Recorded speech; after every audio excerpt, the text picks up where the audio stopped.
कुशान आलगिया from learn IT with Kushan. आज हम सीओए का जो सेकंड चैप्टर है वो स्टार्ट कर रहे हैं, जिसमें क्या है कंप्यूटर ऑर्गेनाइजेशन है, डिज़ाइन है। मीन्स कंप्यूटर ऑर्गेनाइजेशन का बेसिक्स जो है वो इस चैप्टर में कवर करने वाले हैं। कोई भी कंप्यूटर है वो कैसे बनता है, उसकी रिक्वायरमेंट्स क्या होती है जिससे हम इसको कंप्यूटर बोल सकें, वो इस चैप्टर में पढ़ने वाले हैं। तो स्टार्टिंग विथ थियरी, जो उसमें क्या है, a program is a set of instruction that specify the operation, operands and the sequence by which processing has to occur. एक प्रोग्राम है वो क्या है वो इसमें बताया गया। The data processing task may be altered by specifying a new program with different instruction और specifying the same instruction with different data. कोई भी कंप्यूटर प्रोग्राम है उसमें अगर हमको हार्डवेयर के साथ डील करना है तो हम क्या कर सकते हैं, या तो वो प्रोग्राम को चेंज करें या फिर वो जो स्पेसिफिक हार्डवेयर है उसको चेंज करें। ये दो वे में हम अपना आउटपुट निकाल सकते हैं, ठीक है। तो अगर प्रोग्राम में चेंज करते हैं तो उसमें क्या करना पड़ता है, वो एक कंप्यूटर इंस्ट्रक्शन को चेंज करना पड़ता है। मीन्स हमें कोई भी हार्डवेयर के साथ अगर डील करना हो तो हम कंप्यूटर क्या करता है, एक इंस्ट्रक्शन जनरेट करता है, जो इंस्ट्रक्शन कंप्यूटर हार्डवेयर फॉलो करता है जिससे हमें आउटपुट मिलता है। तो सारा जो भी ऑपरेशन होता है उसका एक इंस्ट्रक्शन जनरेट होता है कंप्यूटर में। तो वो इंस्ट्रक्शन क्या होता है वो इस चैप्टर में हम पढ़ेंगे। पहले एक एग्जांपल ले लेते हैं। जैसे ये मेन मेमोरी है हमारी, मीन्स रैम है हमारी। उसमें क्या है, पहले एक इंस्ट्रक्शन स्टोर होती है। अब मेमोरी डिफरेंट होती है, ठीक है, मेमोरी की साइज सभी में डिफरेंट होती है। इधर हम ले रहे हैं एक एग्जांपल 4096 वर्ड्स वाली मेमोरी। एक वर्ड की साइज है 16 बिट और वैसे 4096 वर्ड्स इसमें स्टोर कर सकते हैं। वो एक मेमोरी की साइज़ है। मीन्स क्या है कि इंस्ट्रक्शन है वो 16 बिट वाली इंस्ट्रक्शन इस मेमोरी में हम स्टोर करते हैं। वो इंस्ट्रक्शन है वो हमको बताएगी कि ये हार्डवेयर के साथ कैसे डील करना है।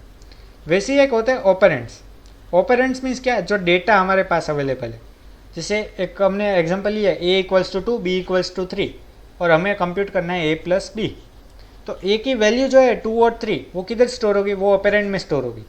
और इंस्ट्रक्शन क्या होगा, प्लस जो हमें कंप्यूटेशन करना है a + b, वो इंस्ट्रक्शन में स्टोर होगा। अब ऐसे डिफरेंट टाइप्स ऑफ इंस्ट्रक्शन होती है, ठीक है। तो पहले हम बेसिक्स पढ़ लेते हैं कि इंस्ट्रक्शन कैसे स्टोर की जाती है कोई भी मेमोरी। अब कोई भी मेमोरी होती है ना, वो इंस्ट्रक्शन का फॉर्मेट ऐसा होता है कि अगर कोई भी 16 बिट की इंफॉर्मेशन है तो उसका दो पार्ट्स पढ़ते हैं। एक पार्ट होता है ओप कोड, ओप मीन्स ऑपरेशन कोड, और एक पार्ट होता है एड्रेस का। अब इसका मतलब क्या है, ओप कोड मीन्स क्या होता है कि कोई भी आप अगर ऑपरेशन परफॉर्म करना चाहते हो तो उसका एक स्पेसिफिक कोड होगा। जैसे एडिशन है तो उसका एक कोड डिफाइंड होगा कंप्यूटर सिस्टम में। जैसे एग्जांपल ले लेते हैं 100, तो 100 को आपने एडिशन को एक डिफाइन कर दिया पहले से, तो ओप कोड की जगह क्या लिखोगे आप, 100। वैसे एड्रेस क्या होता है, एड्रेस होता है जो डेटा आपका मेमोरी में किधर रिसाइड कर रहा है उसका एड्रेस। मीन्स वो डेटा का एड्रेस इधर स्टोर होता है, ठीक है। अब हम देखते हैं इंस्ट्रक्शन कोड का डेफिनेशन क्या है। An instruction code is a group of bits that instruct the computer to perform a specific operation. अभी हमने डिस्कस किया वही है कि इंस्ट्रक्शन कोड एक ग्रुप ऑफ बिट्स है जो कंप्यूटर को बताता है कि उसको कौन सा ऑपरेशन परफॉर्म करना है, ठीक है। अब चलते हैं ऑपरेशन कोड पे।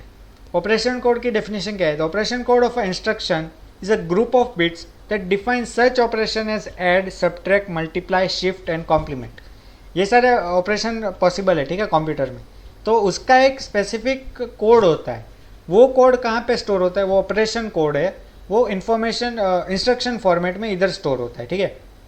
अब ये एक स्पेसिफाइड पहले से होता है कि अगर इंस्ट्रक्शन फॉर्मेट है वो 16 बिट का है तो उसमें 0 to 11 बिट एड्रेस स्टोर होगा और 12 to 15 दैट इज़ 3 बिट है वो ऑपरेशन कोड होगा। ये पहले से स्पेसिफाई होता है कि किसके लिए कितना स्पेसिफिक है, ठीक है, ऑपरेशन कोड कितना साइज़ का होना चाहिए, वो पहले से डिफाइंड होता है। तो operation code must consist of n bits for an given 2n और लेस डिस्टिंक्ट ऑपरेशन। जैसे अगर आपके पास 2n ऑपरेशन है तो आपका ऑपरेशन कोड की साइज n बिट्स होनी चाहिए, मिनिमम n बिट्स होनी चाहिए, ठीक है। अब देखते हैं बाइनरी ऑपरेंड। अभी हमने देखा कि इंस्ट्रक्शन कोड है वो कैसे स्टोर होता है, वो 0 to 15 मीन्स 16 बिट का इंस्ट्रक्शन कोड है वो स्टोर होता है। वैसे ही जो ऑपरेंड्स है उसके लिए बाइनरी ऑपरेंड कोड होता है, वो 0 to 50 मीन्स जो डेटा पार्ट है वो भी ऐसे ही स्टोर होता है, ठीक है। तो वो एक इसका एग्जांपल ऐसे दिया जाता है। ये किधर स्टोर होता है, ये डिपेंड करता है कि हमको अगर इसके ऑपरेशन करना है तो वो एक्यूमुलेटर में स्टोर होगा, अगर उसका ऑपरेशन कंप्लीट हो गया तो वो मेमोरी में स्टोर होगा। तो उसका एक चीज़ डिफाइंड होता है कि वो 0 से 15 मीन 16 बिट के ही साइज़ का होता है, ठीक है। अब एक कॉन्सेप्ट आता है डायरेक्ट और इनडायरेक्ट एड्रेस का। इंस्ट्रक्शन फॉर्मेट है उसमें है ना, मेमोरी दो प्रकार से स्टोर हो सकती है, एक होता है डायरेक्ट मेमोरी एड्रेस और एक होता है इनडायरेक्ट मेमोरी एड्रेस।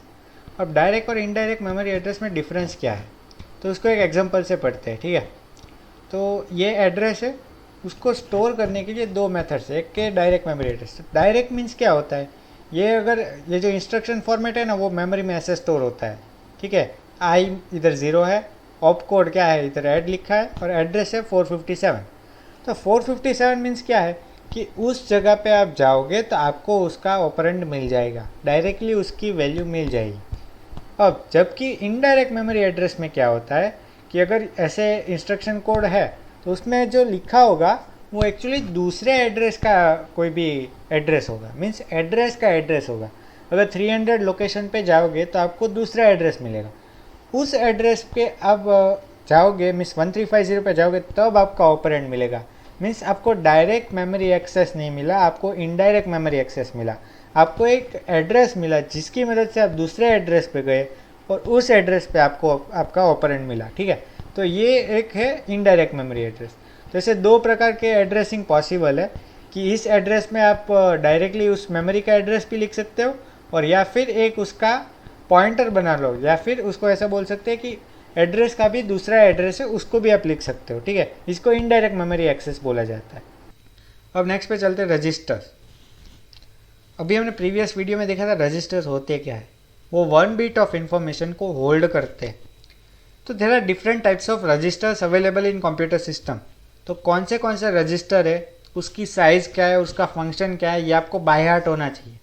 ये आपको कभी भी पूछे तो आपको आना चाहिए कि DR है वो डेटा रजिस्टर है, उसका फंक्शन क्या है, एक मेमोरी है उसको होल्ड करके रखता है 1 बिट मेमोरी को, या फिर डिफरेंट टाइप्स ऑफ उसका साइज़ है उसके मुताबिक वो मेमोरी को होल्ड करके रखता है।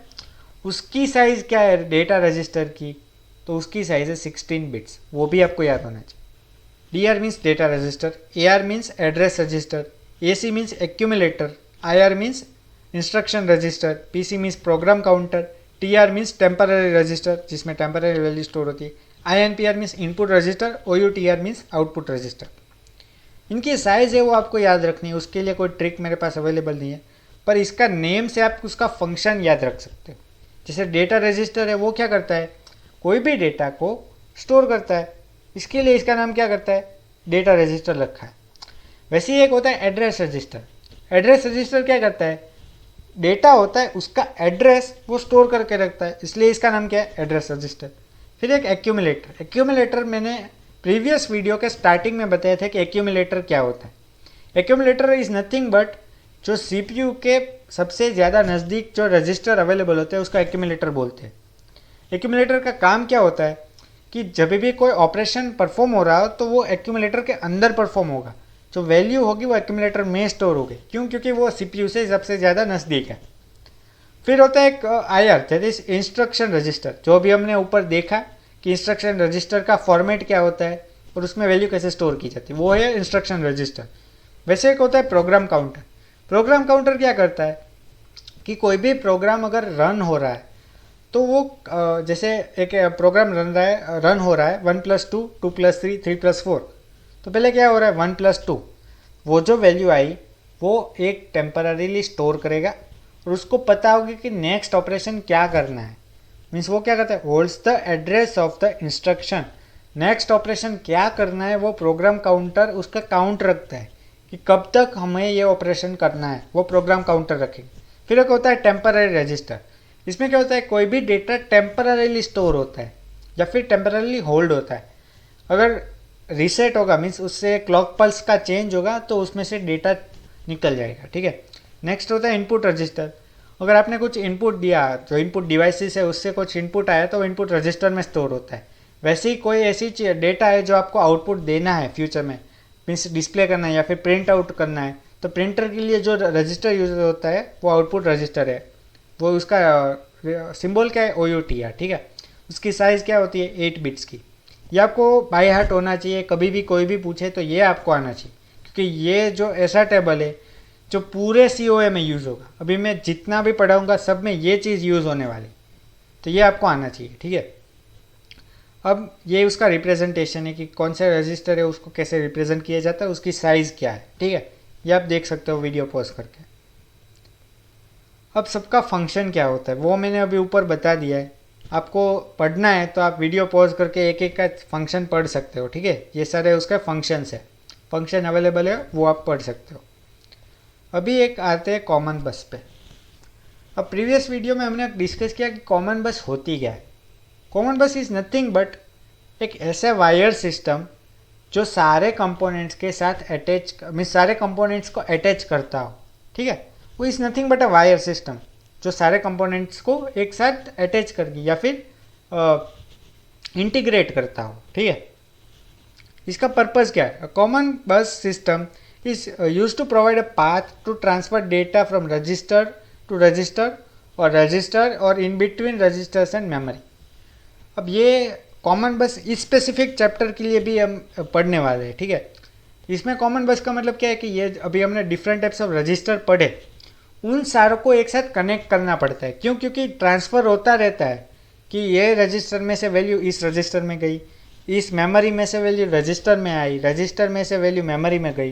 ये सारे ऑपरेशन परफॉर्म होते रहते हैं बैकग्राउंड में।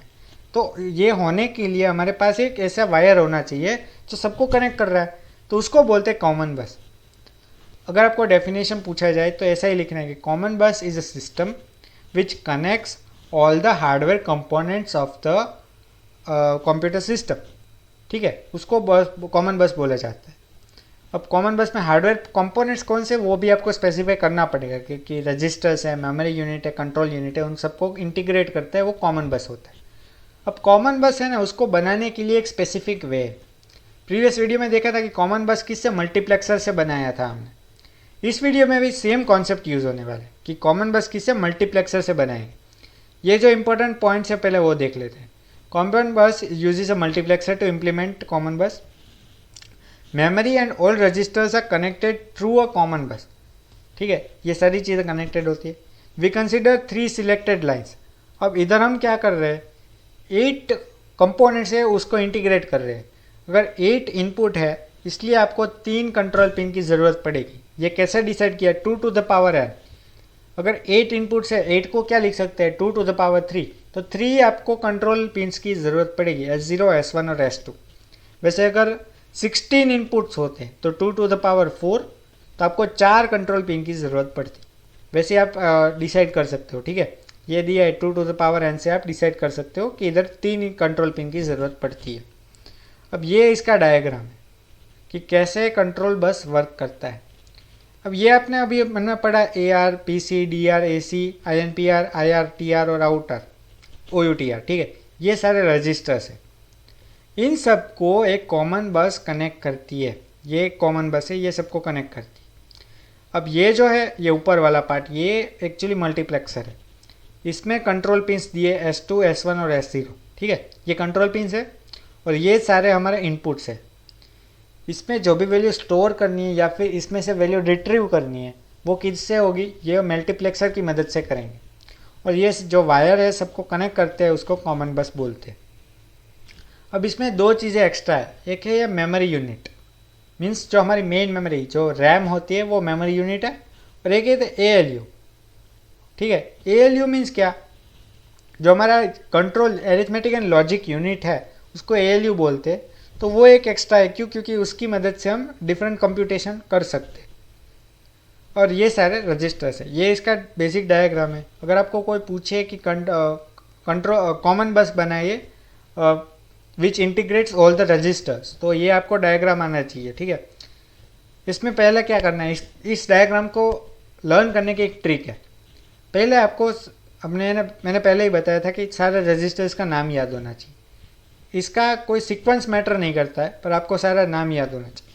तो पहले सारे रजिस्टर्स को लिस्ट आउट कर दो, ठीक है। जैसे AR, PC, DR, AC, INPR, IR, TR और आउटर OUTR, ठीक है। पहले सबको रजिस्टर ऐसे लिख लिया। फिर एक कॉमन बस बना दो। कॉमन बस तीनों साइड आएगी, वो आपको पता है। फिर एक चीज़ कॉमन होती है कि कोई भी रजिस्टर में एक इनपुट होता है, एक आउटपुट होता है, ठीक है। तो सारे रजिस्टर में एक इनपुट डाल दो, एक आउटपुट डाल दो, ये कॉमन रहने वाला। फिर ये आप देखोगे कि इधर एल डी है, आई एन आर और C L R. C L R means clear, L D means load, और ये जो एरो है वो एक क्लॉक सिग्नल है। मीन्स क्लॉक सिग्नल मैंने फर्स्ट वीडियो में बताया था कि क्लॉक सिग्नल क्या होता है। वो एक ऐसा सिग्नल होता है जब रजिस्टर को एक्सेस करना हो तो वो सिग्नल भेजा जाता है कि इस रजिस्टर को एक्सेस करना है तो ये क्लॉक सिग्नल भेजो, ठीक है। तो सभी में क्लॉक सिग्नल तो आएगा क्योंकि सारे रजिस्टर में क्लॉक मीन्स आपको रजिस्टर को एक्सेस तो करना पड़ता है कभी ना कभी, ठीक है, इसलिए एरो तो आएगा ही सभी में। अब स्टार्ट करते हैं इसका कंप्यूटेशन कैसे होता है। पहले क्या होता है, एक्यूमुलेटर में वैल्यू स्टोर होती है, जो भी वैल्यू होती है वो एक्यूमुलेटर में होती है। वो वैल्यू आप ALU में डालते हो। ALU में क्या होता है, डेटा रजिस्टर से जो भी डेटा होता है वो भी ALU में डालते हो, और अगर रन टाइम इनपुट है तो वो भी ALU में डालते हो। पहले सारा डेटा ALU में आ गया, उसका कंप्यूटेशन हो गया, जो आउटपुट आता है वो फिर से एक्यूमुलेटर में स्टोर हो जाता है। और E क्या है, E is nothing but a flip flop, जो 1 बिट इंफॉर्मेशन को स्टोर करता है और उसको जनरली कैरी के लिए यूज़ होता है। कैरी मीन्स क्या, हमने एडिशन में देखा था 1 + 1 करते हैं तो 1 कैरी होता है और सम 0 होता है, तो 1 जो आया वो कैरी आया, तो वो ई फ्लिप फ्लॉप में स्टोर होता है। अगर आपको पूछे जाए ई क्या है तो ई एक फ्लिप फ्लॉप है, वो 1 बिट इंफॉर्मेशन को स्टोर करता है। उसका फंक्शन क्या है, कैरी की जो वैल्यू है उसको स्टोर करना।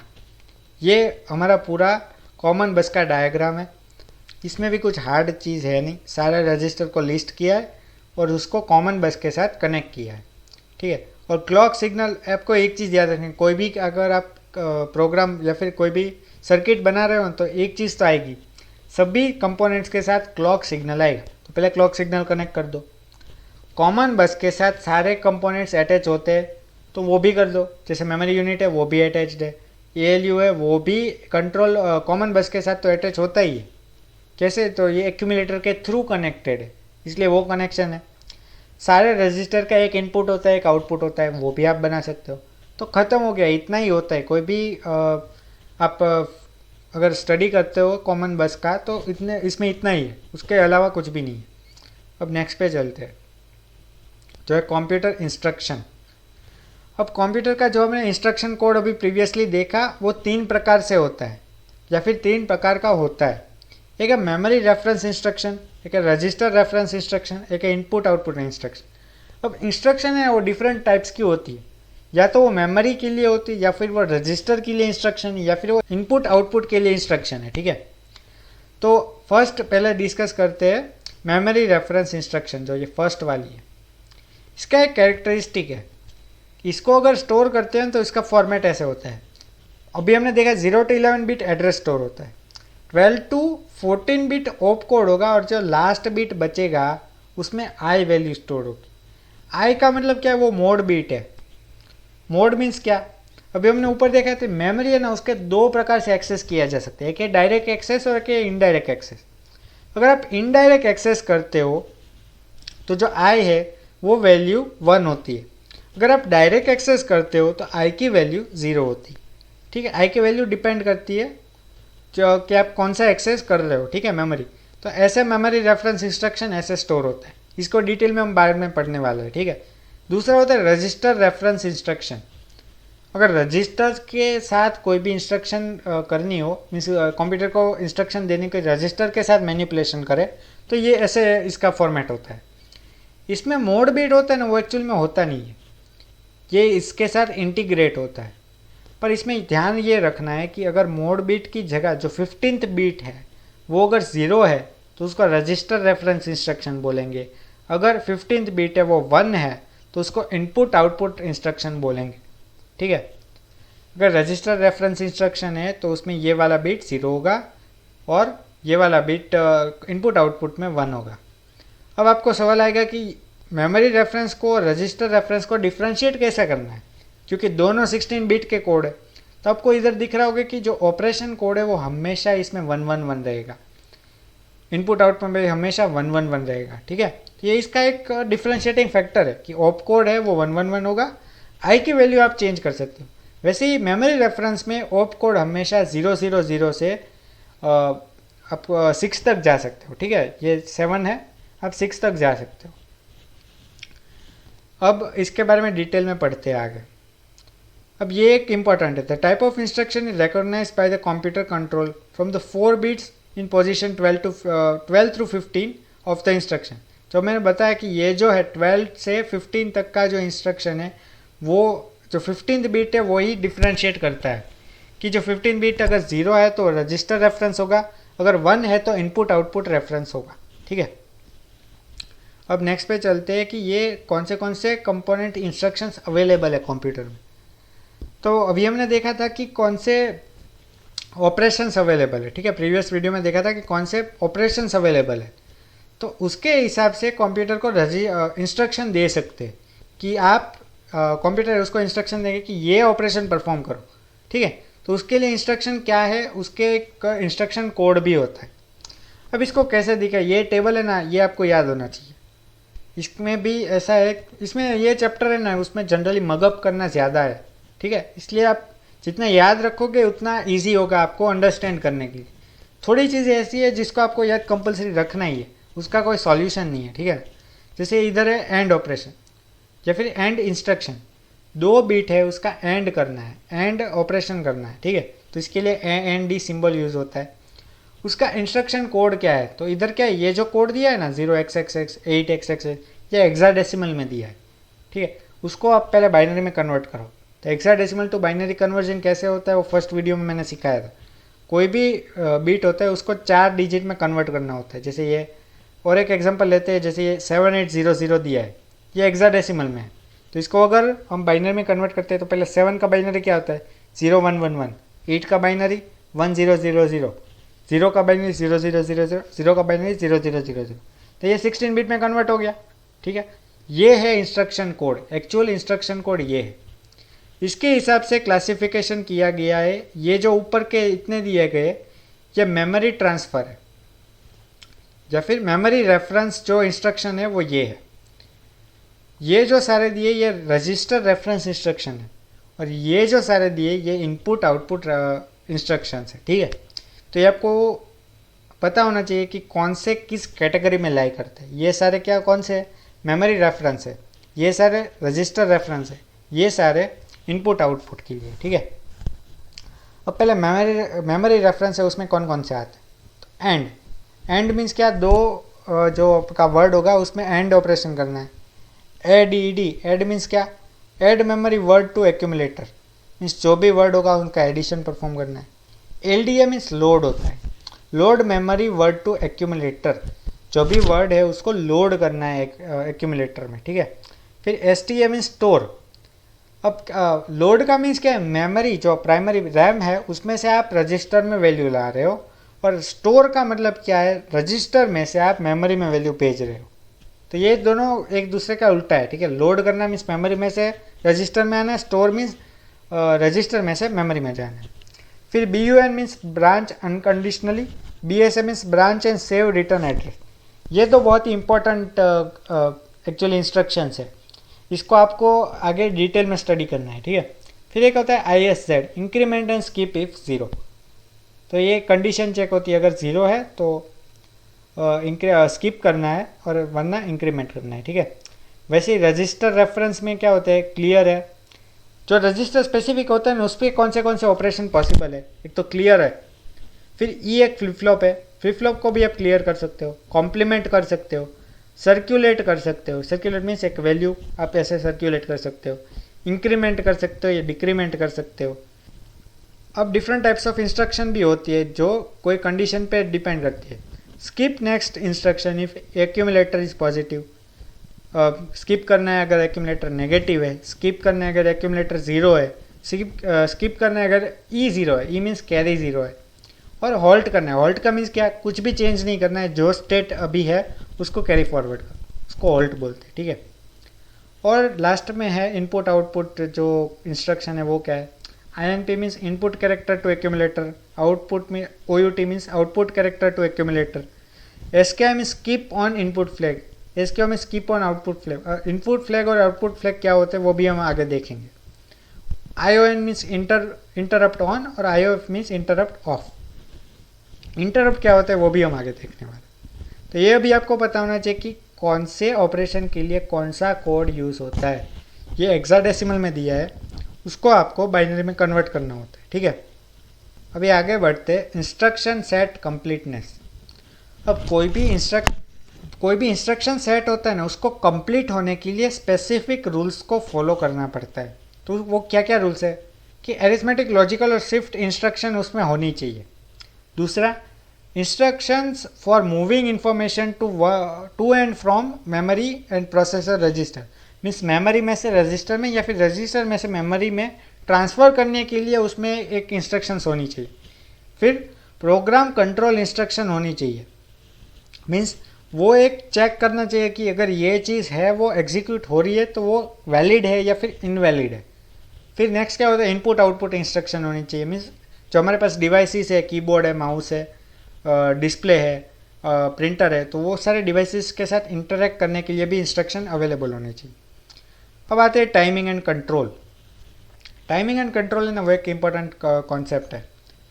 इसकी मदद से हमारे सारे डिवाइसेस कंट्रोल होते हैं।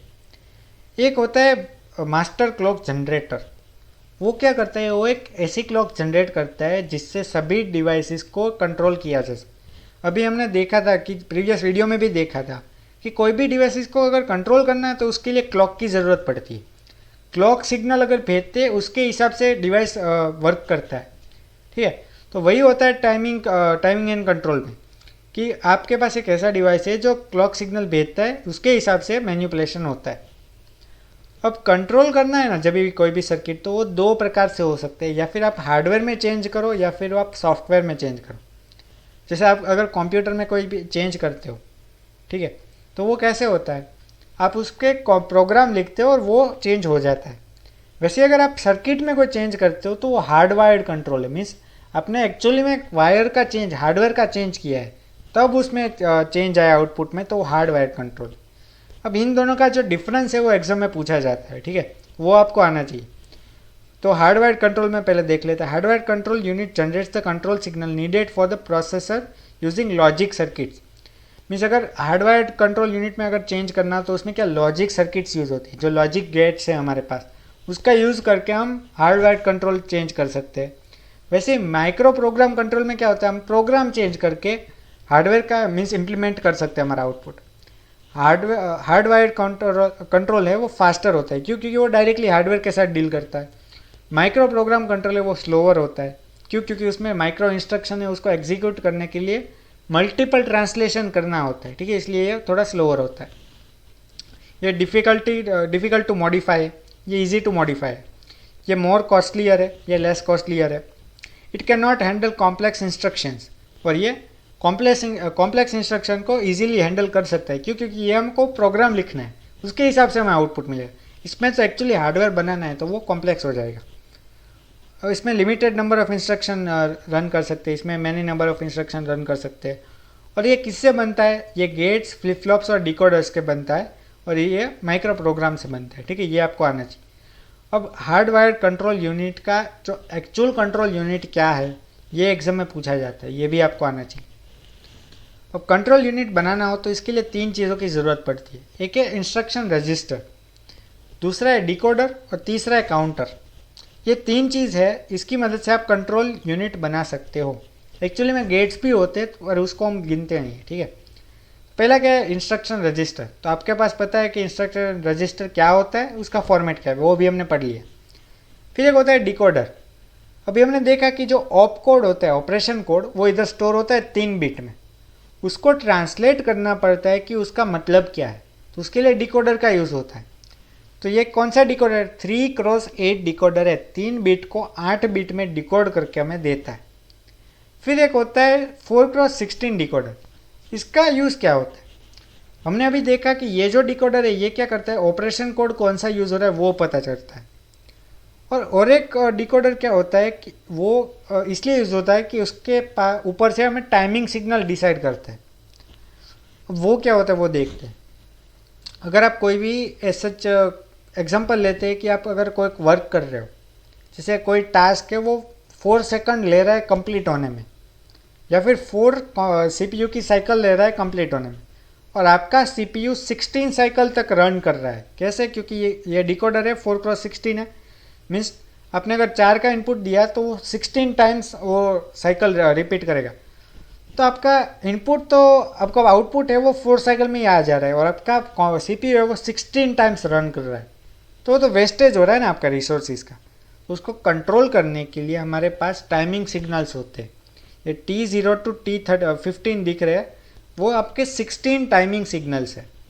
उसके ऊपर से हमें पता चलता है कि CPU को कब रोकना है, ये प्रोसेस कब कंप्लीट हो गई है। वो CPU को कैसे पता चलता है? जब टाइमिंग सिग्नल के साथ काउंटर मैच होता है तब हमें पता चलता है। वो कैसे पता चलता है मैं अभी बताता हूँ।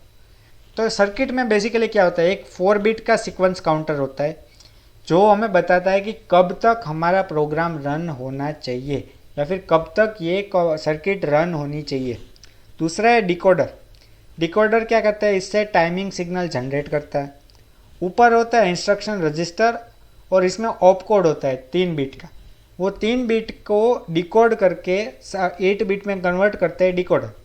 उसको इनपुट में देते हैं कंट्रोल लॉजिक गेट्स को। ठीक है, अब ये कंट्रोल लॉजिक गेट्स मैन्युपुलेट करते हैं और हमें आउटपुट देते हैं। तो ये कैसे वर्क करते हैं वो देखते हैं। तो इसके ये फॉलोइंग स्टेप्स हैं। पहले क्या, instruction read from memory is placed in the instruction register.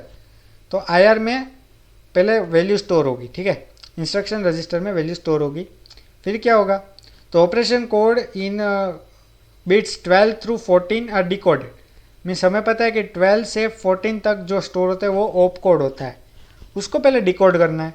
Next क्या होता है, the 8 outputs of a decoder are designed by symbol D0 to D7। अब जो डिकोडर में से आउटपुट मिला उसको D0 to D7 है, 8 आउटपुट्स मिले, उसको हमें कंट्रोल लॉजिक में शिफ्ट करना है। फिर क्या है, bit 15 of the instruction is transferred to a flip flop designed by the symbol I। अब ये जो 15th बीट है वो हमें पता था कि वो क्या होती है, वो मोड बीट होती है। ठीक है, तो वो I वाले फ्लिप फ्लॉप में स्टोर होती है। तो 15th बीट है उसको I वाले फ्लिप फ्लॉप में स्टोर कर दिया। फिर क्या होता है, bit 0 through 11 are applied to control logic gates. अब 0 to 11 है ना, वो जनरली एड्रेस बिट्स होते हैं। एड्रेस बिट्स मीन्स क्या है, हमारी वैल्यू जो है वो मेमोरी कहाँ स्टोर होते हैं उसका एड्रेस होता है, तो वो भी कंट्रोल लॉजिक गेट्स में भेजा जाता है। फिर क्या होता है, the 4 bit sequence counter can count the binary from 0 to 15। The output of the counter are decoded into 16 timing signals T0 to T15। इसका मतलब क्या है कि ये जो हमने 16 बिट इस कंट्रोल लॉजिक में भेजी, वो क्या मैनिपुलेशन 16 बिट्स का हो रहा है वो कौन चेक करेगा? वो सीक्वेंस काउंटर चेक करेगा। कैसे चेक करेगा? वो डिकोडर की मदद से 16 टाइमिंग सिग्नल भेजेगा, जिससे 16 मैनिपुलेशन कंट्रोल लॉजिक गेट्स में होगा। ये था इसका पूरा एक्सप्लेनेशन। अगर कुछ भी नहीं समझ में आ रहा तो आप फिर से रिवाइंड कर सकते हैं, ठीक है ना, वीडियो। और ये सर्किट है, आपको आनी चाहिए, इसमें कुछ कॉम्प्लेक्स है ही नहीं। ठीक है, कैसे मैनिपुलेशन हो रहा है वही सिर्फ इसमें बताया है। 2 डिकोडर है, एक सीक्वेंस काउंटर है, एक इंस्ट्रक्शन रजिस्टर है, एक कंट्रोल यूनिट है। सबको कैसे कनेक्ट किया वही इंपॉर्टेंट है। ठीक है, अभी ये टाइमिंग सिग्नल क्या है? टाइमिंग सिग्नल एक ऐसा सिग्नल होता है जिस पे कोई भी डिवाइस वर्क करता है। ये क्लॉक आप सबको देते हैं, ठीक है, सभी कंपोनेंट्स का आप क्लॉक देते हैं। अब क्लॉक है ना, ये जब ऊपर चढ़ता है ना तब डिवाइस एक्टिव होता है। ये एक जनरल रूल आपको पता होना चाहिए। इसका कॉन्सेप्ट है एज ट्रिगरिंग का, पर अभी आपको सिर्फ इतना पता होना चाहिए कि जब भी ये ऊपर वाला एरो होता है तब डिवाइस चालू होता है, और नेक्स्ट ऊपर वाला एरो आए तब टाइमिंग सिग्नल चेंज होता है। जैसे ये एक ख़त्म हो गया, ये दूसरा सिग्नल आया, ये तीसरा सिग्नल आया, ये चौथा सिग्नल आया। ठीक है, तो वैसे ही डिफरेंट सिग्नल्स जनरेट होते हैं। तो पहला सिग्नल आया तब ये वाला टाइमिंग सिग्नल जनरेट हुआ, फिर दूसरा क्लॉक पे दूसरा टाइमिंग सिग्नल जनरेट हुआ, तीसरे क्लॉक पे तीसरा टाइमिंग सिग्नल जनरेट हुआ। वैसे ही T15 तक टाइमिंग सिग्नल जनरेट होते हैं। ठीक है, पर हमें क्या है, हमें सिर्फ 4 साइकिल में हमारा प्रोग्राम कंप्लीट हो जाता है। तो हमें ये CPU को बताना पड़ता है कि हमारा जब 4th साइकिल होगा तब हमारा जो प्रोग्राम है या फिर हमारा जो सर्किट है वो एंड हो जाना चाहिए। तो इसके लिए क्या करेंगे, T4 जो सिग्नल है वो जब हाई होगा, या फिर T4 जो सिग्नल है जब हाई होगा उसके साथ D3 जो डेटा का थर्ड पार्ट है वो भी हाई हो रहा है। मीन्स जो सीक्वेंस काउंटर है वो उधर से ड्रॉप कर लेगा, मीन्स वो सीक्वेंस काउंटर क्लियर हो जाएगा, जो वैल्यू है हमारी रीसेट हो जाएगी, मीन्स फिर से प्रोसेस शुरू होगी। ये प्रोसेस का एंड हो गया। जब D3 और T4 दोनों एक साथ कॉमन पॉइंट पे आ जाते हैं तब सीक्वेंस काउंटर क्लियर हो जाता है। यही आपको लिखना है। अगर आपको पूछा जाए कि टाइमिंग कंट्रोल टाइमिंग सिग्नल्स क्या होते हैं, उसका यूज़ कैसे है, तो आपको यही लिखना है। एक एग्जांपल लेना है जिसमें बताना है कि अगर D3 और T4 है, दोनों टाइमिंग सिग्नल एक साथ सेम मैच हो जाते हैं, तब सीक्वेंस काउंटर क्लियर हो जाता है और हमारा कंट्रोल सर्किट है वो कंप्लीट हो जाता है। ठीक है, ये होता है। ये था बेसिक हमारा थियरी। इसमें ये जो थियरी दी है, once in a while the counter is clear to 0 causing the next active timing signal to be T0. As an example, consider the case that sequence counter is incremented to provide timing signal T0, T1, T2, T3 up to, and T4 in sequence. At the time T4, sequence counter is cleared to 0. इसको 0 बना देते हैं if decoder output D3 is active. अगर decoder है, ये decoder है, उसका अगर D3 ये जो थर्ड D3 मिला वो अगर एक्टिव है तब सीक्वेंस काउंटर को 0 बना देना है। इसको रिप्रेजेंट कैसे किया जाता है, तो इसका रिप्रेजेंटेशन ऐसे होता है D3 T4 कॉलन लिखना है, SC मीन्स 0, SC की वैल्यू 0 कर देनी है। ठीक है, सीक्वेंस काउंटर इज रीसेट या फिर क्लियर टू 0, इसको ऐसे रिप्रेजेंट किया जाता है। अब चलते हैं इंस्ट्रक्शन साइकिल पे। ये जो चैप्टर है इसमें यही क्वेश्चन आने वाला है, अगर आएगा तो इंस्ट्रक्शन साइकिल का ही आएगा या फिर इससे डिपेंडेंट क्वेश्चन आएगा। इंस्ट्रक्शन साइकिल क्या है कि अगर आप कंप्यूटर या फिर सीपीयू को कोई इंस्ट्रक्शन देते हो तो वो कैसे मूव होता है कोई भी कंप्यूटर सिस्टम में, उसकी एक साइकिल होती है। ठीक है, उसको इंस्ट्रक्शन साइकिल बोलते हैं। उसके 4 स्टेप्स है, ये आपको बाय हार्ट हो जाने चाहिए। ये क्वेश्चन आएगा ना, तो अगर आप ये 4 स्टेप भी लिख देंगे ना तो आपको 3 या 4 मार्क दे देंगे। क्यों? क्योंकि इसके ऊपर से ही आपका सब कुछ इंस्ट्रक्शन साइकिल वर्क करता है। पहला है fetch an instruction from memory. Memory में जो इंस्ट्रक्शन होगी उसको फैच करो,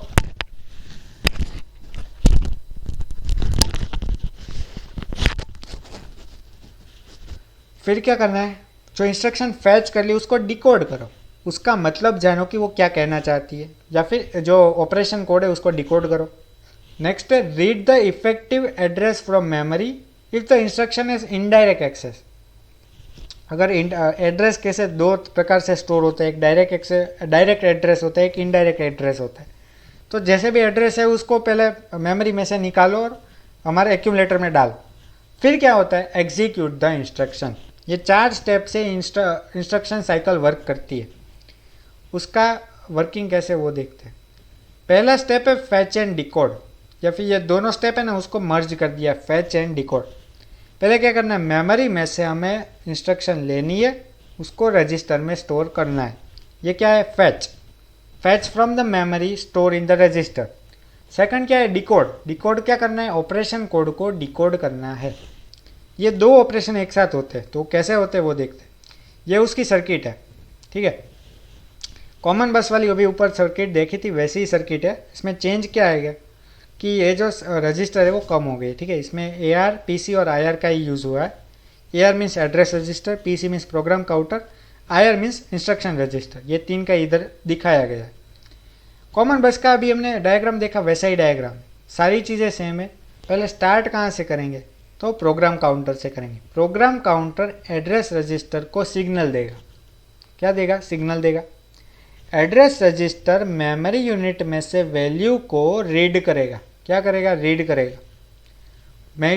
वैल्यू रीड हो गई, अब आएगा इंस्ट्रक्शन रजिस्टर की बारी। इंस्ट्रक्शन रजिस्टर में जो भी वैल्यू स्टोर होगी उसको डिकोड करना है, तो वो वैल्यू हम क्या करेंगे, ट्रांसफ़र करेंगे। ठीक है, ये हमारा फर्स्ट सर्किट है। ये सर्किट याद नहीं रखनी है आपको, सिर्फ समझने के लिए। याद जो रखना है वो नेक्स्ट पे आएगा। ठीक है, फैच एंड लोड है, उसका रजिस्टर ट्रांसफर लैंग्वेज कैसे लिखा जाता है। तो पहले टाइमिंग सिग्नल जब 0 होगा, T0 है, तब क्या करना है, AR that is address register में प्रोग्राम काउंटर की वैल्यू स्टोर करनी है। ठीक है, एड्रेस रजिस्टर में प्रोग्राम काउंटर की वैल्यू स्टोर करनी। टाइमिंग सिग्नल चेंज हो गया T1। इधर क्या करना है, इंस्ट्रक्शन रजिस्टर में से मेमोरी जो हमारा एड्रेस रजिस्टर है, जो एड्रेस पार्ट था हमारा इंस्ट्रक्शन रजिस्टर में, उसकी जो मेमोरी है उसको IR में स्टोर करना है। ठीक है, फिर प्रोग्राम काउंटर को इंक्रीमेंट कर दो। सभी एक एक जब सिग्नल चेंज होगा तब प्रोग्राम काउंटर इंक्रीमेंट होता जाएगा। ठीक है, अब T2 में जैसे सेकंड टाइमिंग सिग्नल पे आते हैं, ऐसे थर्ड टाइमिंग सिग्नल होगा क्योंकि 0 से स्टार्ट हो रहा है। ठीक है, तो अब क्या करना है, जो डिकोड करना है D0 to D7 बिट से उसको डिकोड करना है। मीन्स हमारे पास IR है, उसमें जो भी बिट्स अवेलेबल है, ठीक है, उसको जैसे ऑपरेशन कोड है जो 12, 13, 14 बिट्स में स्टोर होता है, उसको डिकोड करना है D0 to D7 में। ठीक है, ये फर्स्ट स्टेप हो गया। दूसरा क्या करना है, इंस्ट्रक्शन रजिस्टर का 0 to 11 बिट्स है जो एड्रेस पार्ट है, उसको एड्रेस रजिस्टर में स्टोर करना है।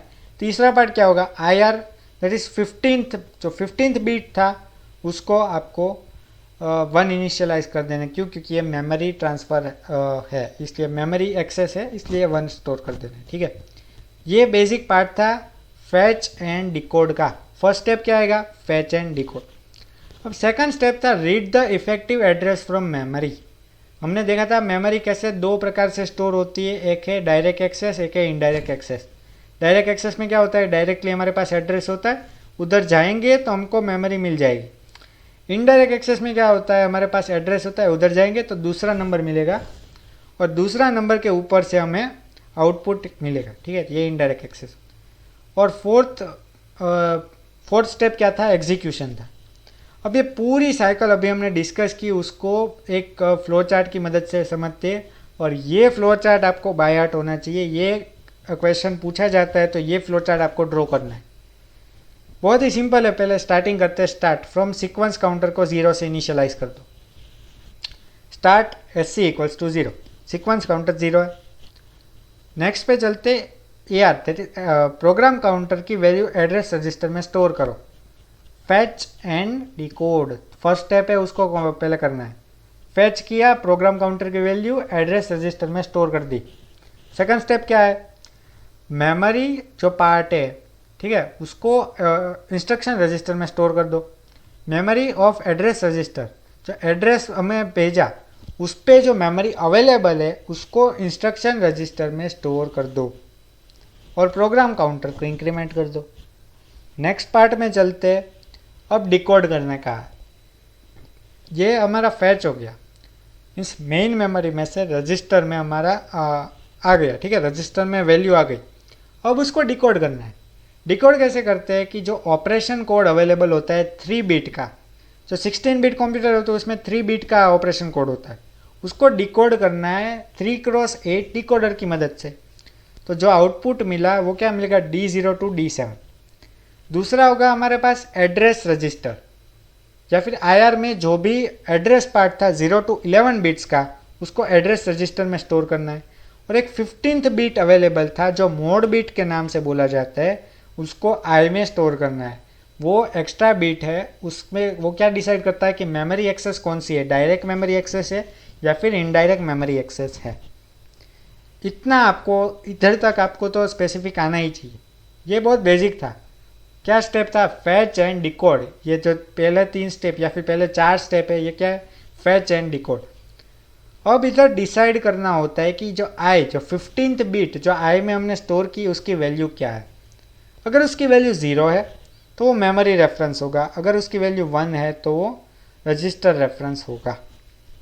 ये स्पेसिफिक है, ये सबको पता होगा कि अगर उसकी वैल्यू 1 हो जाती है और रजिस्टर या फिर IO होगा, और उसकी वैल्यू 0 है तो वो मेमोरी रेफरेंस होगा। मेमोरी रेफरेंस में भी 2 पार्ट्स होते हैं, एक इनडायरेक्ट मेमोरी रेफरेंस है, एक डायरेक्ट मेमोरी रेफरेंस, जो मैं ऊपर पढ़ लिया है। उसमें ये स्टेप होते हैं और डायरेक्टली प्रोग्राम एग्जीक्यूट हो जाता है। अगर रजिस्टर या फिर इनपुट आउटपुट में आता है, वो कब आएगा, जब I की वैल्यू 1 होगी। ठीक है, I की वैल्यू 1 होगी, उसका मतलब क्या है, उसमें भी 2 पार्ट्स पढ़ते हैं, या रजिस्टर रेफरेंस आएगा या फिर इनपुट आउटपुट आएगा। रजिस्टर रेफरेंस मीन्स क्या, I की वैल्यू 0 होगी, और इनपुट आउटपुट मीन्स क्या, I की वैल्यू 1 होगी। उसमें एक्चुअली I का कोई सिग्निफिकेंस नहीं होता है। I सिर्फ यही दिखाता है कि आपका आई की वैल्यू 0 है या 1 है, ठीक है। अगर 0 है तो रजिस्टर रेफरेंस है, मीन्स रजिस्टर के लिए आपकी इंस्ट्रक्शन है, और आई की वैल्यू 1 है मीन्स क्या, इनपुट आउट के लिए आपकी इंस्ट्रक्शन है। ये है आपकी पूरी इंस्ट्रक्शन साइकिल। पहले क्या होता है, fetch and decode. Second step क्या है आपका जो मेमोरी, फेच एंड डिकोड हो गया। फिर क्या करना है आपको, मेमोरी एक्सेस है वो कौन सी है, डायरेक्ट मेमोरी एक्सेस या फिर इनडायरेक्ट मेमोरी एक्सेस है, वो आपको डिसाइड करना है। उसके हिसाब से मेमोरी को लोड करना है। थर्ड स्टेप क्या है, एग्जीक्यूशन का। ये 3 स्टेप अगर आपको आ जाते हैं तो इंस्ट्रक्शन साइकिल आपको आ गई। इंस्ट्रक्शन साइकिल जो मैंने अभी पढ़ाया है वो आपको बाय हार्ट हो ही जाना चाहिए। इतना अगर आपको याद नहीं रहता है तो आपको फिर से ये वीडियो देखना चाहिए, ठीक है। अगर रिपीट करोगे यही सेम चीज़ है तो आपको ये याद रह जाएगी, और जब भी एग्जाम में पूछेंगे तो ये आप डायरेक्टली लिख सकते हो, ठीक है। अभी नेक्स्ट पे चलते हैं। ये जो ऑपरेशन है इसमें कौन कौन से पॉसिबल है। रजिस्टर रेफरेंस इंस्ट्रक्शन होते हैं ना, उसमें ये सारे ऑपरेशन पॉसिबल है, और इनका मीनिंग क्या है वो आपको पता होना चाहिए। जैसे CLA मीन्स क्लियर है, CLA लिखा है, A means accumulator, CLE means ई जो बीट है फ्लिप फ्लॉप है हमारा उसको क्लियर करना है। CMA मीन्स कॉम्प्लीमेंट एक्यूमुलेटर, CME मीन्स complement E। CIR circulate right, circulate left. INC मीन्स इंक्रीमेंट एक्यूमुलेटर, INC लिखा है तो एक्यूमुलेटर को इंक्रीमेंट करना है, ठीक है। क्योंकि फ्लिप फ्लॉप में इंक्रीमेंट करोगे तो आपको 2 बिट्स की ज़रूरत पड़ेगी जो आपके पास अवेलेबल नहीं है, इसलिए इसमें इंक्रीमेंट क्या एक्यूमुलेटर का ही होगा। SPA means skip if positive होता है, SNA means skip if negative होता है। अब एक्यूमुलेटर अगर 0 है तो SZA यूज़ होता है, skip if accumulator is 0, skip if E is 0, SZE होता है। और HLT मीन्स होल्ट, कुछ भी एक्शन नहीं करना है तब HLT का यूज़ होता है, ठीक है। ये सारे रजिस्टर रेफरेंस इंस्ट्रक्शन थे। अगर अब आपको एग्जाम में ऐसा भी पूछ सकते हैं कि आप कोई भी 3 रजिस्टर रेफरेंस इंस्ट्रक्शन बताओ, उसके यूजेस बताओ, उसके सिंबल बताओ, तो आपको ये सारा आना चाहिए कि पहले आपको सिंबल लिखना है, उसका सिंटेक्स कैसे है वो लिखना है, और उसका यूज़ क्या है वो लिखना है। ये चीज़ आपको पता होना चाहिए। अब चलते हैं मेमोरी रेफरेंस इंस्ट्रक्शन पे। वो भी हमने देख लिया कि कौन सी एंड, एड, लोड। फिर ये क्या है, STA। STA means store, LDA means load, BON means branch unconditionally, ठीक है। फिर ये ब्रांच इफ कंडीशन वाला है, ठीक है। फिर ISZ है। तो ये सारे मेमोरी रेफरेंस इंस्ट्रक्शन है, ठीक है। तो ये भी आपको पता होना चाहिए। उसके लिए सिंबल कौन से यूज़ हो रहे हैं वो भी आपको पता होना चाहिए। अब एग्जाम में ये 2 है, ये मोस्ट इंपॉर्टेंट है जो आप पूछे जा सकते हैं मोस्ट प्रोबेबली, ठीक है। बर्न और BSA। बर्न मीन्स क्या होता है, branch unconditionally. This instruction transfers the program to the instruction specified by the effective address. अब ये कब यूज़ होता है, जब हमें कोई भी ऐसा प्रोग्राम बनाना है जिसमें जंप हो रहा है। अब C प्रोग्रामिंग लैंग्वेज का एग्जांपल ले तो उसमें क्या हम गो टू स्टेटमेंट का यूज़ करते थे। एक पार्ट ऑफ प्रोग्राम से दूसरे पार्ट ऑफ प्रोग्राम में जंप करना है, ठीक है, तो वो गो टू का यूज़ करते हैं। वैसे ही रजिस्टर ट्रांसफर लैंग्वेज में बर्न का इंस्ट्रक्शन है। इससे क्या होता है, अगर आप कोई लूप रन कर रहे हो, जैसे पहले आपने कंडीशन चेक की, अगर वो ट्रू है तो नीचे वाला स्टेटमेंट एग्जीक्यूट हो जाएगा। अगर आप फिर से ऊपर जाना चाहते हैं तो बर्न कमांड, बर्न इंस्ट्रक्शन का यूज़ करेंगे तो फिर से ऊपर आ जाएंगे, ठीक है। ये बर्न कमांड का, बर्न इंस्ट्रक्शन का जनरल यूज़ है। इसका सिंटेक्स कैसे होता है, तो ऐसे लिखा जाता है D4 T4 PC और ये AR और SC 0। तो बर्न instruction allows the programmer to specify the instruction out of sequence and we say that the program branches or jumps unconditionally. Instruction is executed with one micro operation, एक micro operation के साथ ये instruction execute हो जाती है, ठीक है। तो ये था बर्न। अब एक BSA, branch and save return address. इसका मतलब क्या है कि आप अगर ब्रांच बनाते हो, जैसे बर्न में क्या देखा था कि जंप होता है, तो जंप कब होगा, जब एक ब्रांच बनेगी, किधर भी आप एक स्पेसिफिक पार्ट ऑफ प्रोग्राम में हो, ठीक है। अगर आप दूसरी जगह जाते हो, मीन्स जंप करते हो, तो उसकी एक ब्रांच बनती है। वैसे ही दूसरी ब्रांच, ऐसे मल्टीपल ब्रांचेस होगी कोई भी प्रोग्राम में। अब branch and save address means अगर आप एक ब्रांच में नीचे आ जाते हो तो आपके पास ऊपर जाने का एक एड्रेस होना चाहिए, ठीक है। तो वो किस में स्टोर होता है, BSA में स्टोर होता है, ठीक है। वो एक इंस्ट्रक्शन है जो क्या स्टोर करती है, ऊपर वाले का एड्रेस स्टोर करती है। कि उसका यूज़ क्या होगा कि जब भी आपको वापस ऊपर जाना हो तो BSA का यूज़ कर सकते हो। अब इसकी थियरी है वो आप पॉज करके पढ़ सकते हो, मैं अभी डिटेल में नहीं जा रहा हूँ, ठीक है। डायरेक्टली नेक्स्ट पे चलते हैं। ये है flow chart of memory reference instruction.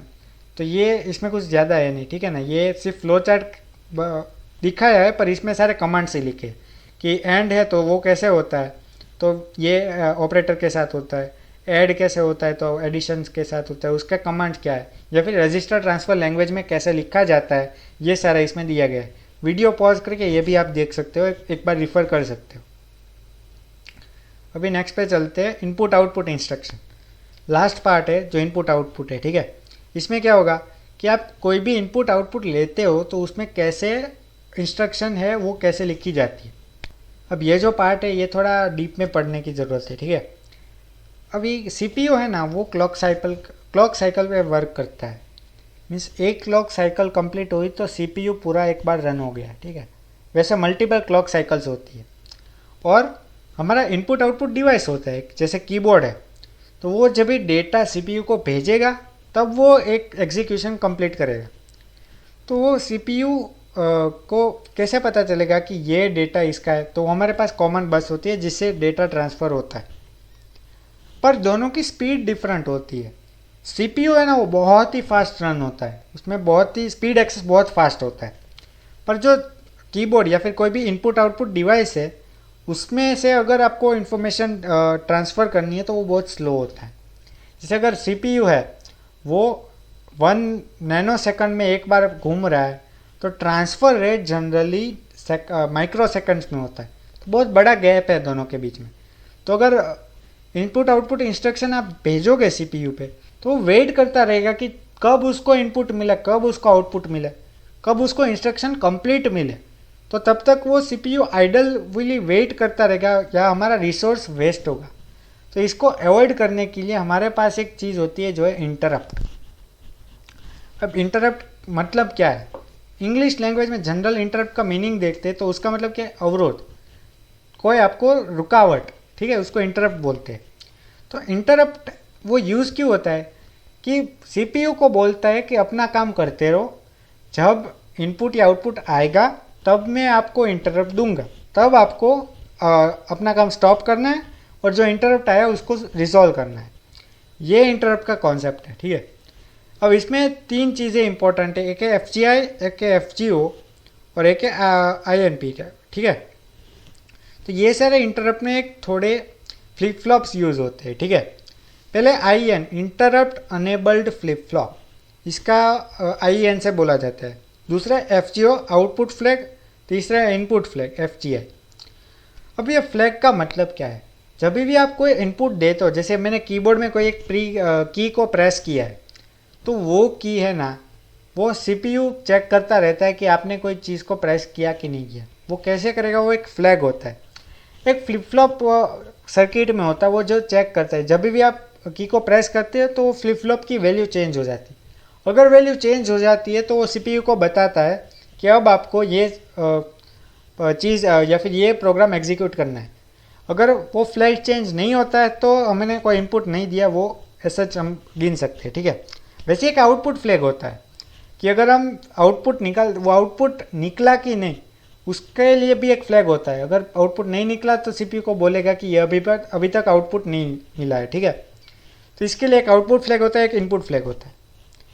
अब सीपीयू को है ना हर बार ये फ्लैग को चेक करना रहता है कि अगर हम कंप्यूटर स्टार्ट रखते हैं ना तो अगर जब तक कीबोर्ड में कुछ प्रेस नहीं करते तब तक वो सीपीयू क्या है वो चेक करता रहता है कि क्या फ्लैग की वैल्यू चेंज हुई, क्या फ्लैग की वैल्यू चेंज हुई, क्या फ्लैग की वैल्यू चेंज हुई। तो सीपीयू की साइकिल बहुत फास्ट हो, तो ठीक है ना, कि वो एक नैनो सेकंड है उसकी साइकिल, तो वो क्या बार बार चेक करता रहेगा क्या, क्योंकि अगर कोई की प्रेस करते हो तो उसका ट्रांसफ़र होने में सीपीयू तक माइक्रो सेकंड होता है और सीपीयू 1 सेकंड में मीन्स नैनो सेकंड में एक बार घूम जाता है, तो वो तो 50,000 टाइम्स घूम जाएगा, ठीक है ना, जब तक एक इंस्ट्रक्शन उसके पास पहुँचेगी। तो इसके लिए ये एक डिवाइस का क्या है, सीपीयू का एक वेस्टेज हो रहा है कि सीपीयू 50,000 टाइम यूं ही ऐसे घूमता रहा, उसने कुछ वर्क नहीं किया और हमारा रिसोर्स भी वेस्ट गया, ठीक है। तो ये उसको वेस्टेज बोलते हैं। अब इसको अवॉइड करने के लिए हमने इंटरप्ट का आविष्कार किया है, ठीक है। इंटरप्ट होता क्या है, जब तक वो की प्रेस नहीं होती और वो की प्रेस हो गई तब सीपीयू को एक्सटर्नली एक ऐसा सिस्टम होता है, वो बोलता है कि अब आप अपना जो भी एग्जीक्यूशन है वो बंद कर दो और अब हमने ये की प्रेस की है तो आप उसका आउटपुट निकालो। ये बेसिक एक इंटरप्ट का वर्किंग है और या फिर उसकी ज़रूरत है। अब इसकी सर्किट कैसे वर्क करती है वो देखते हैं। उसके लिए एक पहले बीट होती है आर। आर की वैल्यू के ऊपर से डिसाइड किया जाता है कि वो इंटरप्ट है या नहीं है। अगर आर की वैल्यू 1 होती है तो हम सीपीयू को बताते हैं कि ये इंटरप्ट है और इंटरप्ट साइकिल को रन करो, वरना सीपीयू इंस्ट्रक्शन साइकिल को ही रन करता है। सीपीयू हर एक साइकिल के ये देखता है कि आर की वैल्यू 1 है या 0 है। अगर 0 है तो इंस्ट्रक्शन साइकिल रन हो जाएगी। अगर आर की वैल्यू 1 है तो क्या होगा, पहले क्या होगा, store return address in location 0। अब इसका मतलब क्या है, अगर हमने सीपीयू अपना काम कर रहा है, ठीक है, बीच में हमने ऐसा बोला कि मैंने एक इनपुट दिया है उसको आपको आउटपुट भेजना है, तो सीपीयू अपना काम स्टॉप कर देगा। अब जब स्टॉप किया है तो वो इंटरमीडिएटली स्टॉप किया है, वो क्या कर रहा है, वो उसका कंप्लीट टास्क नहीं हुआ, वो इंटरमीडिएटली स्टॉप हो गया। तो सीपीयू को क्या करना पड़ेगा, वो जो जितना भी उसने काम किया उसको कहीं पे स्टोर करना पड़ेगा। तो वो कैसे होता है, ये इस कमांड से होता है कि प्रोग्राम काउंटर की जो भी वैल्यू है वो M0, कोई भी 0 लोकेशन, आप लोकेशन कोई भी लिख सकते हो, M50 M100, उस लोकेशन पे इसको स्टोर कर दो। सीपीयू ने जितना काम किया उसको उधर स्टोर कर दो।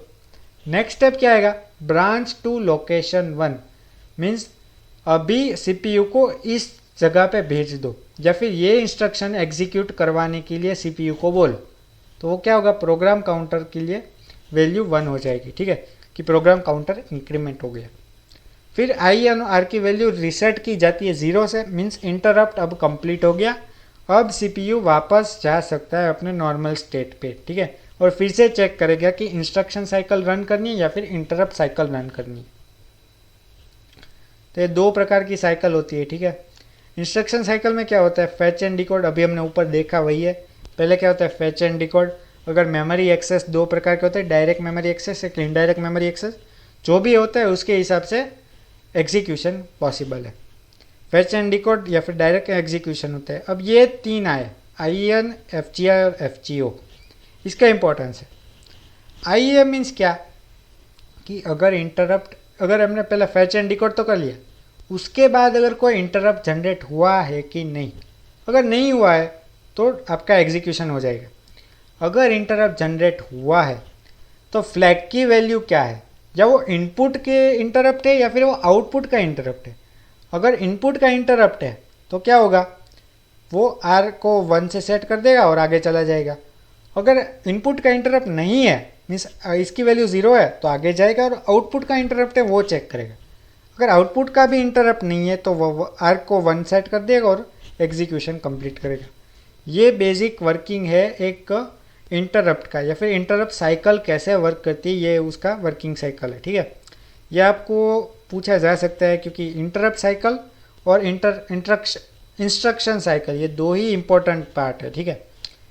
यही पूछा जा सकता है इस चैप्टर में, तो ये आपको याद होना चाहिए। अब ये उसका थियरी है, आपको वीडियो पॉज करके देखना, मैंने जो भी समझाया वो इधर लिखा है, ठीक है। आपको पॉज करके देखना है तो आप देख सकते हो। अब चलते हैं डिज़ाइन ऑफ बेसिक कंप्यूटर। ये क्वेश्चन भी एक आ सकता है कि आपको अगर एक बेसिक कंप्यूटर डिज़ाइन करना है तो उसमें कौन कौन से पार्ट्स ऐसे हैं जिसकी आपको ज़रूरत पड़ेगी। कंपलसरी है कि इतने पार्ट्स की ज़रूरत पड़ेगी तो ही आप कंप्यूटर डिज़ाइन कर सकते हो। तो फर्स्ट है, कोई भी एक मेमोरी यूनिट चाहिए। अब उसकी साइज़ आप अपने हिसाब से रख सकते हो, पर एक कोई मेमोरी यूनिट चाहिए। फिर एक 9 टाइप्स के रजिस्टर चाहिए, AR, PC, DR, AC, IR, TR, outer, inter और SC। AR means address register, program counter, data register, फिर accumulator, instruction register, temporary register, output register, input register और सीक्वेंस काउंटर, ठीक है। ये सारे रजिस्टर की ज़रूरत पड़ती है। नंबर ऑफ रजिस्टर कितने हैं, 9 है। आपको सारे का फुल फॉर्म आना चाहिए, सारे के सिम्बॉल्स आना चाहिए, सारे को कैसे रिप्रेजेंट किया जाना चाहता है वो भी आना चाहिए। अब नेक्स्ट चलते 7 फ्लिप फ्लॉप्स की ज़रूरत पड़ती है। ये 3 फ्लिप फ्लॉप है ना, हमें अभी देखें इंटरप्ट में, IN, FGI और FGO। IN means instruction enabled, जो फ्लिप फ्लॉप होता है वो IN से रिप्रेजेंट किया जाता है। FGI means input flag, FGO means output flag, और ISER आई कैरी के लिए यूज़ होता है, ठीक है। आई मोड के लिए यूज़ होता है, ई कैरी के लिए यूज़ होता है, एस और आर का डिफरेंट यूज़ है, ठीक है। अब दो डिकोडर यूज़ होते हैं। डिकोडर का साइज़ भी वेरी करेगा, जितना आपका साइज़ होगा मेमोरी का उसके हिसाब से डिकोडर का साइज़ भी वेरी करेगा। फिर एक 16 बिट की कॉमन बस, अब इसका साइज़ भी वेरी करेगा, पर आपको एक कॉमन बस की ज़रूरत पड़ेगी। कंट्रोल लॉजिक गेट्स चाहिए और एडर और लॉजिक सर्किट्स चाहिए, जिससे क्या कनेक्टेड हो एक्यूमुलेटर से, जिससे हम आप लॉजिक ऑपरेशंस या फिर अरिथमेटिक या फिर लॉजिक ऑपरेशन आप उसमें कंप्यूट कर सकें। ये है फाइनल सर्किट जो आपको याद होनी चाहिए। अगर आपको पूछते हैं कि flow chart of computer organization क्या है, तो अभी तक हमने जितना भी पढ़ा उसको सारों को समेट के इसमें लिखा है। ये इंटरप्ट साइकिल हो गई, ये इंस्ट्रक्शन साइकिल हो गई, ये डी वैल्यू, ये मेमोरी रेफरेंस हो गया इनडायरेक्ट डायरेक्ट, और ये क्या रजिस्टर रेफरेंस हो गया या फिर इनपुट आउटपुट हो गया।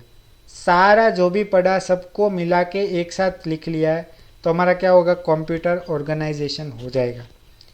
ये है बेसिक कंप्यूटर ऑर्गेनाइजेशन, जिसमें सारी चीज़ें, अब ये भी हमने सब कुछ अभी डिस्कस कर लिया है। फैच क्या है, डिकोड क्या है, सारे ऑपरेशन क्या है, एंड है, क्लियर है, BSA, IZ, बर्न क्या है, ठीक है, ये सारे हमने डिस्कस कर लिए।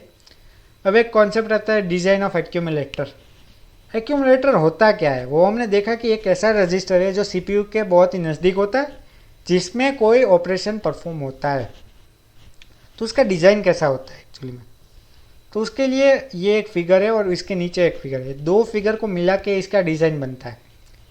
एक तो ये रजिस्टर है, ठीक है, इसकी वैल्यू हम एडर या फिर कोई भी लॉजिक सर्किट में डालते हैं। उसके साथ क्या क्या है, उसकी वैल्यू डेटा रजिस्टर में से डेटा है उसमें जाएगा, इनपुट रजिस्टर अगर अवेलेबल है तो इनपुट इसमें जाए। ये सारी चीज़ों से जो इनपुट मिलता है वो 16 बिट में कन्वर्ट करके एक्यूमुलेटर को वापस देता है। कंट्रोल गेट्स क्या करते हैं, कंट्रोल करते हैं कि इसमें से कौन सी सर्किट की ज़रूरत है, उसके हिसाब से वो सर्किट रन करते हैं। इधर 3 इनपुट पिन्स है, लोड, इंक्रीमेंट और क्लियर। ये 3 पिन्स सभी रजिस्टर में ऑलरेडी अवेलेबल होती है, एक क्लियर, एक इंक्रीमेंट और एक लोड, ठीक है। अब ये जो कंट्रोल गेट्स वाला सेक्शन है उसको एक्सपांड करके ये नीचे मैं दिखा रहा हूँ, ठीक है। ये जो नीचे ये सारे जो गेट्स है वो कंट्रोल गेट्स है, उसको हमने एक्यूमुलेटर के साथ कनेक्ट किया है।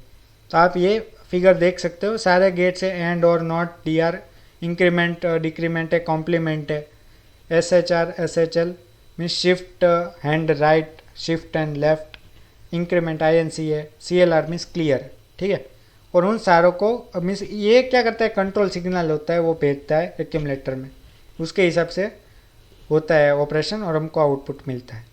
तो ये था पूरा चैप्टर 2, जिसमें पूरा का पूरा चैप्टर 2 कवर कर दिया है। जो भी इम्पोर्टेंट टॉपिक्स थे वो बता दिए, किसको कैसे मेमोराइज करना है वो भी बता दिया, और सारा चीज़ें एक्सप्लेन भी कर दिया है, ठीक है। अगर आपको ये एफर्ट्स सही लग रहे हो तो आप लाइक भी कर सकते हो, शेयर भी कर सकते हो। और इसमें इतना ही है। अभी नेक्स्ट लेक्चर में बूथ एल्गोरिथम पे एक वीडियो बनेगी, उसमें क्या डिटेल में सब कुछ आपको समझ में आ जाएगा। तो अभी के लिए इतना ही है। Okay, bye.